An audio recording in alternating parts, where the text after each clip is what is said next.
అండి ఈరోజు చద్దన్నం ఎలా చేసుకోవాలో మనం చూద్దామండి. దానికోసం మనకి ముందుగా మిగిలిపోయిన అన్నాన్ని ఒక గిన్నెలో తీసుకుందాం. కొంచెం గోరువెచ్చగా ఉన్న పాలని కలుపుకుందామండి.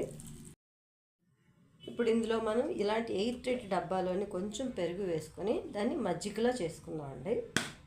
పెరుగు వేసుకుంటే వేడి చేస్తుంది కాబట్టి ఇందులో మనం కొంచెం పెరుగు వేసుకొని ఇలాంటి ఎయిర్ టైట్ డబ్బాలోని దీన్ని షేక్ చేసుకొని మజ్జిగ చేసుకుందామండి. ఇప్పుడు ఇందులో మనం ఈ మజ్జిగని కలుపుకుందాము.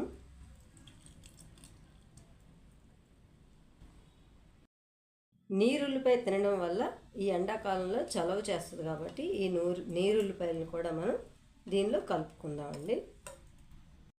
చీలికల్లా చేసిన పచ్చిమిరపకాయలను కూడా వేసుకుందాం.